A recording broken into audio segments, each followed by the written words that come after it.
Harden, why not, right? Yeah. Good D. Foul on. Harden might have to go into concussion protocol after that. He's kind of That shook. ball was like thrown. Obviously, when I was walking down the floor, my bad. I didn't meant to hit him in the head.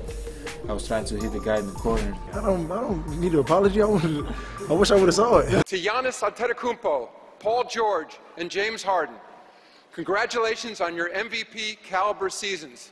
In sports, rivalries are bound to happen over time, and if you aren't best friends with someone you make a joking comment about, they might not take that too well. The beef between James Harden and Giannis, however, brought two of the basketball's biggest stars into conflict. How difficult it was to defend Giannis Antetokounmpo? Next question. What do you mean?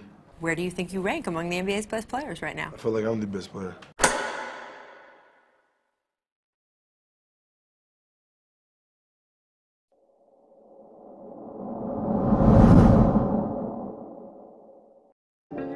The first jab in the beef between the two came about after Giannis was announced the league's MVP of the 2018-2019 season. James Harden finished as the runner-up for the third time in 5 seasons, which didn't sit right with him or the Rockets organization. Why? Because James Harden was the first player in NBA history to average at least 35 points and 7 assists per game for an entire season. He scored 30 plus in 32 games. The new meaning of 30 for 30. More points per game since Michael Jordan 32 years ago. Putting up historic numbers. James Harden is unstoppable. Harden's 32-game streak, scoring at least 30 points per game, was the second longest in NBA history, with Harden averaging 41.1 points per game in that run.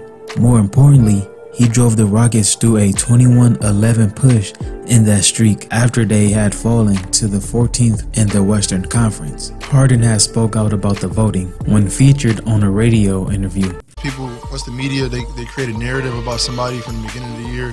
I think they just take that narrative and then run with it the entire year. Who put up a whopping 36 points per game to lead the NBA in scoring for the second straight year. Then Giannis followed up briefly discussing those who thought Harden was robbed of a chance of getting a second consecutive MVP. That's their opinion. Talking about the Rockets, they're going to have James Harden back. I'm never going to say I'm better than James. I don't believe the statement was out of line or rude, but he was unapologetic about winning the MVP award. He stated, "The trophy is in my house." Do it! Just do it! Yesterday, you said tomorrow. So just do it! Make your dreams come true!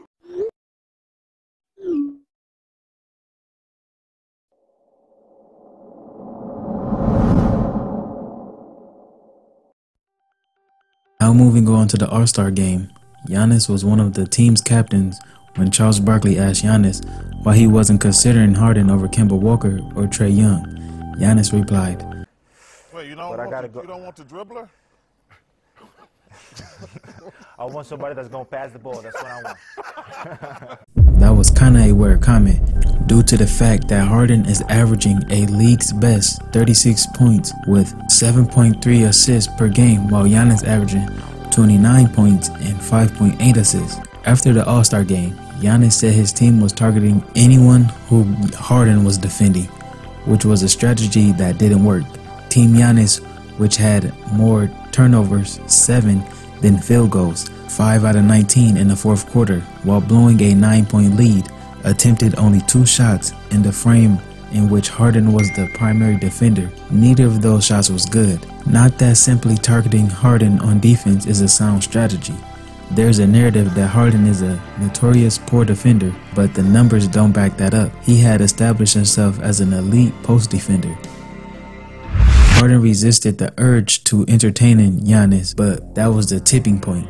As he retaliated in an interview with Rachel Nichols, Harden felt like it was his turn to speak up, after pointing out the inconsistency of the joke about the assist. I average more assists than him, I think. You ranked 10th in assists going into the All-Star break. I don't see what the joke is, but I don't even... you know, but I wish I could just run and with 7 feet and run and just dunk. Like, that takes no skill at all. I gotta actually learn how to play basketball, how to have skill, you know. I take that in. And of course, how the media works. You know, Giannis was asked about that comment and what he felt about it. He stated, back and forth. Like, I'm not that type of guy. I never tried to take stabs on somebody. Maybe sometimes might come out like that, but I'm definitely not. I'm just trying to do my job, which is win games and go back home to my family and my kids.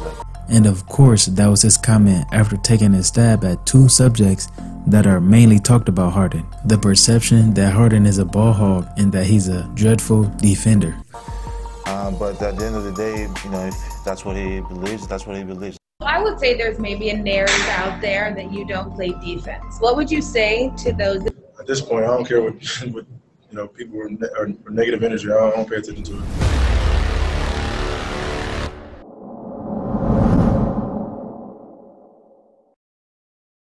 The beef between the two seemed to fade into the background. With the season suspended, however, during the summer, the Greek Freak may have sparked things up again. During an Instagram Live, someone asked Giannis for his opinion on the hardest player to guard in the NBA. Despite his girlfriend with him on live at the time, she suggested that he nominate himself. In the NBA right now, hardest player to guard right now in the NBA.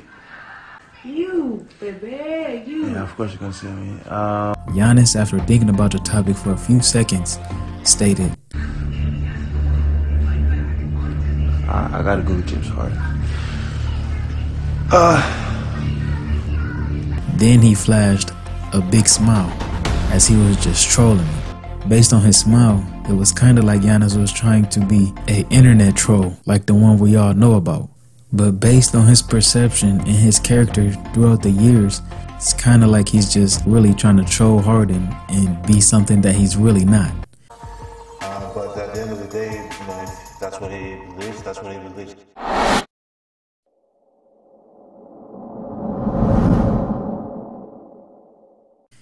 With that being the case, Giannis needs to find his focus on the postseason, because if he doesn't deliver in the playoffs, many will point to him how he carried the Harden field all season and underperformed when it mattered the most. In fact, Giannis and the Bucks were upset during the 2019 Eastern Conference Finals matchup against the Raptors, as they lost 4 games in a row, despite winning the first 2 by 30 points combined.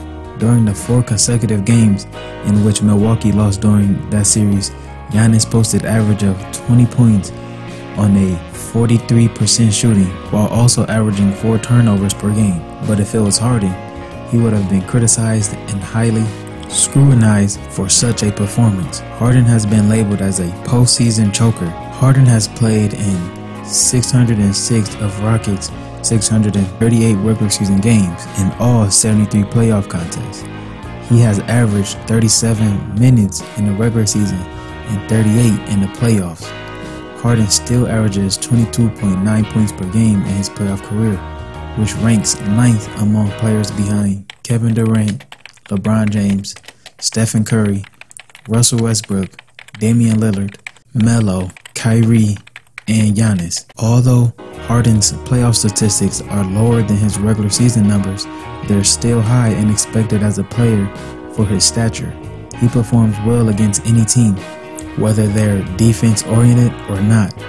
He has been prominently featured on offense as well, despite playing with Dwight, Chris Paul, and Westbrook. But the heavy workload he carries on offense, his style of play, and the massive amount of minutes takes a toll on him. How confident are you that the path you're on now can lead to a title this year? I'm very, very confident.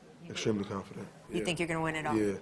But for Giannis, on the other hand, in the Eastern Conference Finals against Toronto, he didn't quite match up to the MVP status, even though he put together 23 points per game, 14 rebounds, and 5 assists stat line.